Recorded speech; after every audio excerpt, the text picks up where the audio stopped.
Sunrise Hyderabad की चुनेंगे आज प्लेइंग 11। क्या वनडे बनेगा इतिहास का हिस्सा। और स्पोर्ट्स रात में क्या है खास, लेकिन उससे पहले कमाल का शॉट, अद्भुत, इसके आगे सारे fail. Ashiq, what are you doing बेटा? You also. अरे भाई, अरे हैशटैग आकाशवाणी। आप सोच रहे हो क्या कर रहा हूँ मैं? एक्चुअली आईपीएल पे जाने के लिए अब अपने बस्ते को पैक कर रहा हूँ, तो 2 महीने के लिए जाना है। इनफैक्ट मतलब 11 को जाके 11 को वापस आना है नवंबर को। Hopefully will have a fantastic safe IPL. But then miss करूंगा इनको यार। ये कह रहे हैं साथ ले जाओ, कैसे ले जाऊंगा? एक ही कमरे में तो रहूंगा, नहीं ले जा सकता ना फैमिली को साथ। But then I think all of us have to go through it and I am going to spend some time with my little baby. बहुत प्यारे प्यारे बच्चे हैं मेरे। प्रकाश को मैंने आप एज यूजुअल मैंने काम पे लगाया। प्रकाश, जल्दी से सनराइज हैदराबाद की टीम बनाओ और बाद में आओ जल्दी से। बेटा नहीं जा सकता बाबू, कैसे जाएंगे बता? धन्यवाद आकाश जी। प्रकाश जी के इस सेगमेंट में आपका स्वागत है। और इस बार हम बात करने वाले मेरे प्रिय मित्र वीवीएस लक्ष्मण की टीम। आपके होंगे मित्र, लेकिन मेरे बहुत ही घनिष्ठ मित्र हैं, तो मैं उनकी टीम बनाने वाला हूँ। टीम बहुत बढ़िया है, ऑरेंज आर्मी के नाम से जानी जाती है। सनराइज हैदराबाद जब से एग्जिस्टेंस में आए हैं बड़ी कंसिस्टेंट टीम रही है। एक बार जीते भी हैं, फाइनल में पहुंचे और ये क्वालिफाई भी करते हैं प्लेऑफ्स के लिए। तो बहुत उम्दा टीम है ये। अब 11 में जब इनके चुनने की कोशिश करता हूँ ना, तो एक समस्या मेरे सामने बहुत आती है। वो ये कि केन विलियमसन के लिए मुझे जगह बनानी थोड़ी सी मुश्किल हो रही है। Is a very good guy, just like VVS Laxman. VVS की टीम में वैसे सारे अच्छे लोग होते हैं, तो उनको मैं जगह कैसे बनाऊं वो मुझे दिक्कत लग रही है। मैं फोन घुमाएगा, मैं बोलेगा वीवीएस को कि थोड़ा देखना ब्रदर, लक्ष्मण गारू थोड़ा देखना प्लीज। बट मेरी टीम जो बन रही है वो ये है कि डेविड वार्नर कप्तान है इस बार, तो इसलिए उनको टीम में होना ही पड़ेगा। In fact he is an IPL legend. जिसको ये पता ना हो कि अगर इनके आप आंकड़े देखेंगे आप पाएंगे कि भारतीय बल्लेबाजों से भी बेहतर आंकड़े हैं इस खिलाड़ी के, जबकि ये एक ओवरसीज खिलाड़ी आकर इन परिस्थितियों में खेलते हैं। And UAE is not going to be any different. ये खिलाड़ी जबरदस्त है। बतौर कप्तान ये बहुत पिटाई करेगा और बहुत रन बनाएगा। पिछले साल इन्होंने टूर्नामेंट शुरू होने से पहले कह दिया था कि मैं 500 बनाऊंगा, और 500 से ज्यादा ही बना के गए थे यार। तो ये इज एन अनबिलीवेबल प्लेयर। अब लेफ्ट के साथ में एक राइट हैंड कॉम्बिनेशन रख रहा हूँ, जॉनी बेस्टो। तो जॉनी बेस्टो भी T20 के एकदम धुरंधर बल्लेबाज हैं। आखिरी एक पारी जिसके अंदर दोनों बल्लेबाजों ने शतक लगाया हो, ये आईपीएल के इतिहास में इन दोनों ने ही किया है। बहुत पिटाई की थी। मुझे याद आता है ये मैच था आरसीबी के साथ और धागा खोल दिया था भैया। तो ये मेरे 2 ओपनिंग बल्लेबाज हैं, लेकिन इसी के चक्कर में वो विलियमसन गारू का नाम नहीं डाल पा रहा हूं मैं, क्योंकि अगर ये 2 आ गए तो फिर एक और ओवरसीज बल्लेबाज अगर मैं डालने की कोशिश करता हूं तो फिर काम नहीं चल पाएगा। गेंदबाजी कौन करेगा, अंत में वो पावर हिटिंग कौन करेगा, ये एक समस्या यहां पर है। 3 नंबर पे है पांडे जी। मनीष पांडे को नंबर 3 पे स्थान मिला है और नंबर 4 में है विजय शंकर।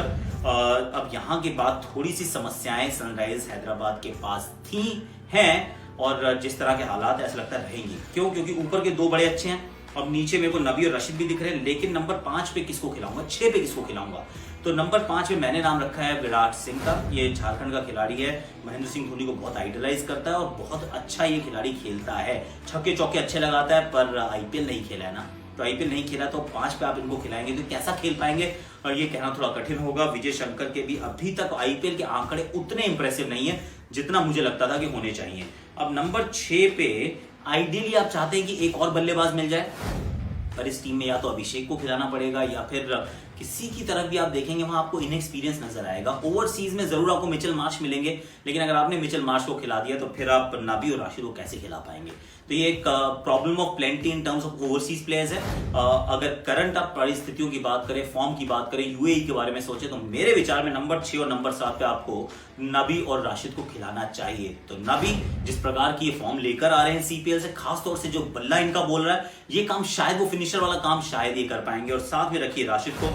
अब राशिद तो खेलेंगे, करामाती नाम है इनका, तो ये शॉर्ट वर्ड भी अच्छे लगा लेते हैं, पर क्या ये नंबर 7 वाले बैट्समैन है? That is the only problem that I see with this team. Bowling अच्छी है, बैटिंग अच्छी है, टॉप ऑर्डर अच्छा है, पर ये लोअर मिडिल ऑर्डर की समस्या इस टीम को तंग करती आई है और हो सकता है कि इस साल भी तंग करे। इनके बाद में 4 और बॉलर्स को चुन रहा हूँ। शाहबाज नदीम, क्योंकि 4 मेरे ओवरसीज तो ऑलरेडी शुरू टॉप 7 में हो चुके हैं, ऐसा बहुत कम टीमों में होता है, इस टीम में हो चुका है। At number 8 I got Shahbaz Nadeem, जो बनना चाहेंगे शाबाश नदीम। विल सी कि वो बन पाएंगे या नहीं।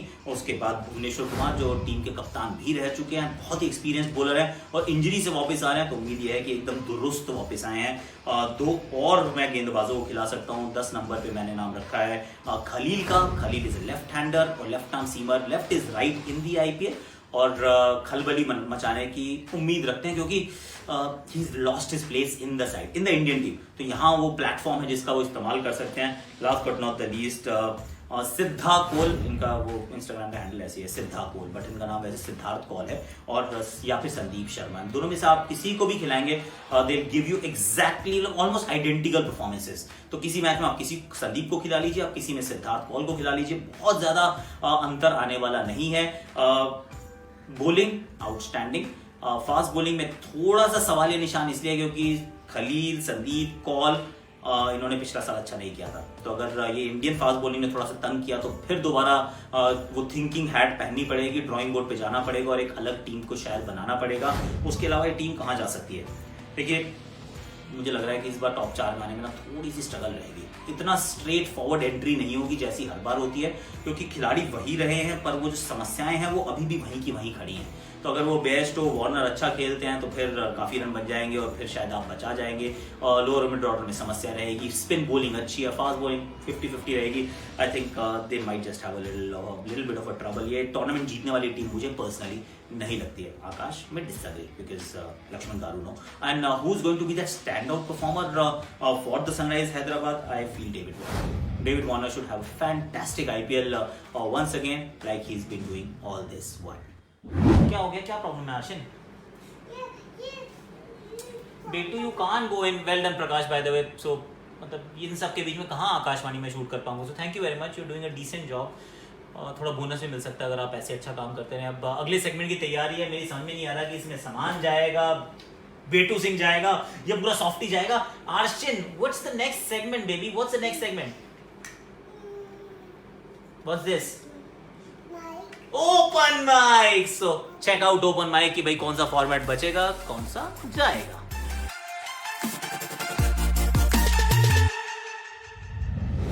मुझे लगता है मार पड़ेगी, अगर जोर से पड़ेगी तो 50 ओवर क्रिकेट को पड़ सकता है। Test cricket because you are talking about over 5 day, ये खतरा में, ये डेंजर लाइन है। वनडे की अहमियत कम हो रही है, अब बर्दाश्त नहीं हो रहे 50 over. I don't think any of the 3 formats are in peril. I don't.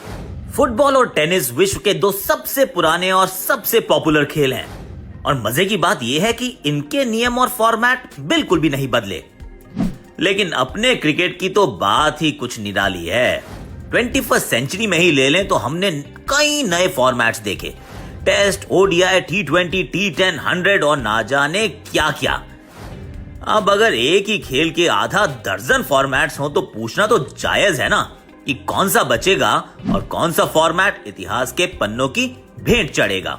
Open mic में आज का सवाल बड़ा ही देखिए लेजिट सवाल है, क्योंकि मुझे पर्सनली ये लगता है कि 50 ओवर की क्रिकेट ये अभी आईसीयू में है और वेंटिलेटर पे इसको लगा के रखा है, किसी तरह के से इसको जीवित रखा गया है। इतनी बार तो नियमों में बदलाव भी कर लिया, but that's just my opinion कि we are trying to take it forward, जबकि इसमें बहुत ज्यादा जान बची नहीं है। बट देन मुरली कार्तिक के पास चलते हैं, उनके पास जाएंगे, शोएब के पास, कि भैया अब तो कमेंट्री भी जो मिडिल ओवर्स है ना वो भी बड़ी बोरिंग हो जाती है यार। सही में मिडिल ओवर्स में आप क्या कर सकते हो?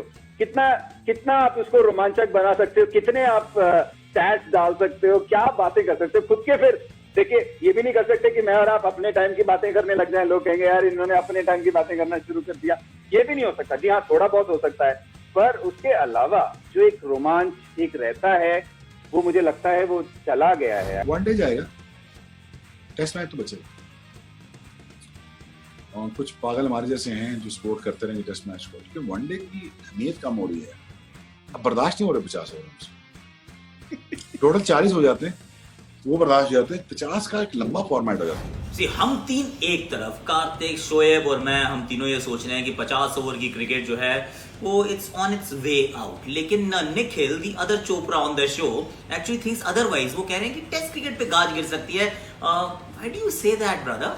Test cricket because you are talking about over 5 day, ये खतरा में, ये डेंजर लाइन है, ये बाढ़ की कगार में है। So if you really want to go down and think अच्छा कौन सा फॉर्मेट का फ्यूचर में प्रॉब्लम हो सकता है, इमीडिएटली तो मुझे नहीं लग रहा है कि प्रॉब्लम है। क्योंकि आपका next world cup of 50 overs is in India. And from what we are seeing now, every match will be consumed like anything by people in India. So I don't see it as a problem, but relatively, it is still that 50 over format that will have to do more marketing, more jazzing, more work. So Shoaib, tell me something यार कि if we really want to save 50 over cricket, मतलब बचाना हम चाहते हैं कि तीनों formats हैं को एग्जिस्ट करें, साथ साथ अच्छे से चलें, तो करना क्या पड़ेगा बॉस, ब्रदर मैन, क्या करें ताकि इसको दोबारा से हम जीवित कर सकें, मतलब आईसीयू से निकालो, फटाफट से इससे दौड़ने भागने के लिए काबिल बनाओ, क्या करें पार्टनर? अगेन इसको इंटरेस्टिंग करने के लिए आपको लॉस चेंज करने पड़ेंगे, आपको अलाउ करना पड़ना बाउंसर्स, बॉडी लाइन बॉलिंग, दायरे आपको कम करने पड़े। 10 ओवर का दायरा है यार, 40 का टोटल तो नीचे लाओ, 350 टोटल यार, ये कौन सी क्रिकेट हो रही है? अगर एक बैट्समैन को आपने 20,000 रन करवाने करवा दो यार, बाकी को तो क्यों बेड़ा गर्क कर रहे हो? नहीं, ये बात तो हुई 50 ओवर क्रिकेट की, लेकिन इस test cricket also in danger, क्योंकि ये सवाल रहेगा अगर ऐसा ना हो तो फिर वो 4 दिन के टेस्ट मैच की बात क्यों हो, फिर day and night test match की बात क्यों हो? Now you are all talking about saving test cricket also, while we think कि भाई 50 ओवर की क्रिकेट जो है वो थोड़ा सा स्ट्रगल कर रही है, पर टेस्ट क्रिकेट की सच्चाई तो ये भी है ना कि मैदान खाली रहते हैं, कोई देखने नहीं आता, outside the pandemic is well, तो फिर किया क्या जाए, क्या टेस्ट क्रिकेट पे भी गाज गिर सकती है, like Nikhil earlier said? I don't see Test cricket dying. I mean, recent times, every Test series that you have seen, every match that you have seen, and ये एक नाटक बन चुका है. एवरी अच्छा टेस्ट मैच के बाद सोशल मीडिया में this is the test match बोल के लोग चालू.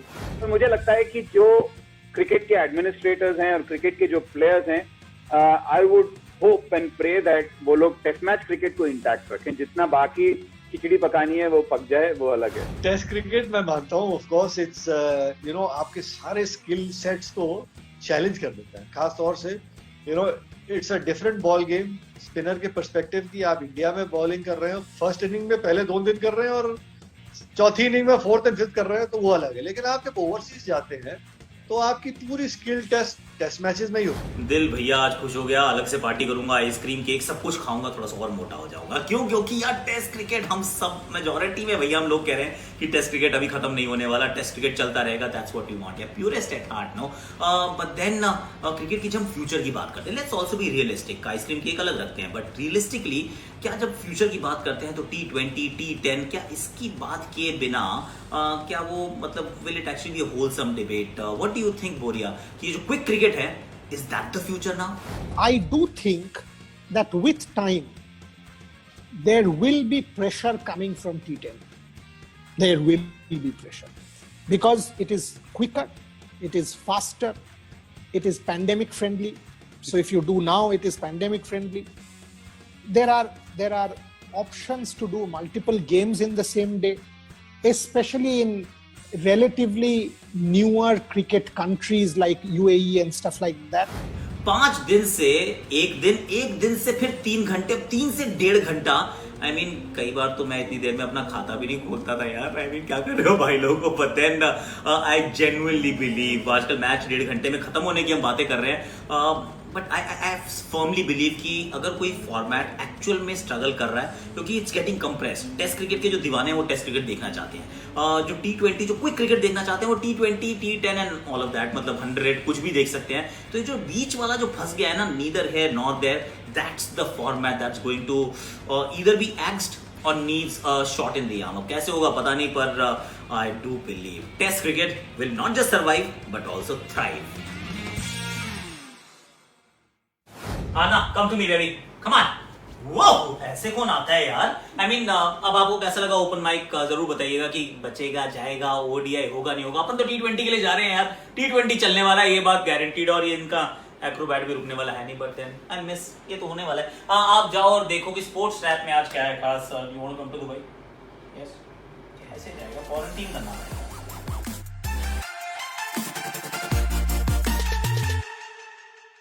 ईस्ट बंगाल अब लगभग सेट हैं इंडियन सुपर लीग की सबसे नई टीम बनने के लिए. उन्होंने ISL के लिए एलिजिबल होने का सबसे बड़ा बैरियर क्रॉस किया पिछले हफ्ते जब श्री सीमेंट्स बने उनके नए प्रिंसिपल इन्वेस्टर्स. अब फाइनल डिसीजन है AIFF का, जो ईस्ट बंगाल की इंडिया के टॉप टियर फुटबॉल में कम्पीट करने के एप्लीकेशन को एक्सेप्ट या रिजेक्ट कर सकते हैं. ईस्ट बंगाल के आर्च लोकल राइवल्स मोहन बगान ऑलरेडी कंफर्म हो चुके हैं ISL में कम्पीट करने के लिए ATK के मर्जर के बाद. इस डेवलपमेंट के बाद star Indian forward JJ JJ Lalpekhlua ने अनाउंस किया है कि वो अपना 6 साल का चेन्नई एफसी के साथ एसोसिएशन अब समाप्त कर रहे हैं। चेन्नई एफसी के 2 बार चैंपियंस बनने में जेजे एक बहुत ही इंटीग्रल पार्ट थे और अब सोर्सेज का मानना है कि ईस्ट बंगाल प्राइम पोजीशन में है जेजे को साइन करने के लिए। मतलब ये कि जेजे इस सीजन के आईएसएल में ब्लू एंड गोल्ड नहीं, रेड एंड गोल्ड जर्सी में नजर आ सकते हैं।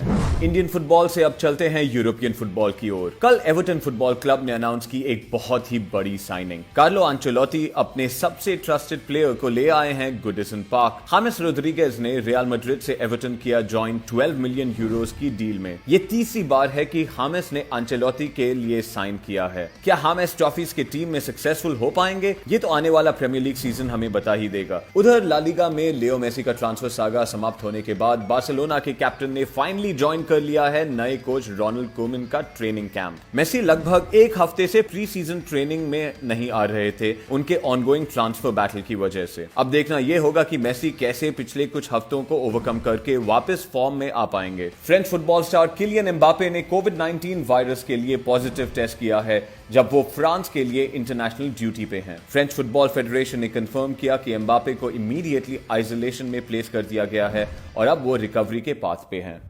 चलिए अब हो गया, मतलब मैं तो जा रहा हूँ, मेरा कल कोविड टेस्ट भी है यार, वो भी करवाना है, उसकी भी आपको दिखा देंगे। अब तो जो चल रहा है आज के शो में इतना ही है, कल फिर लेकर आएंगे बढ़िया से एक टीम की 11 बनाएंगे। अभी के लिए tata bye bye. Please pin कर लीजिए इस शो को और दोस्तों के साथ शेयर कीजिए। यस यस यस यस जाते जाते आपके शॉट्स मेरी आकाशवाणी। बहुत ठंडी है। फुल टॉस पे लिया पूरा टोल, इयन बेल ने बजाई घंटियां। Well done.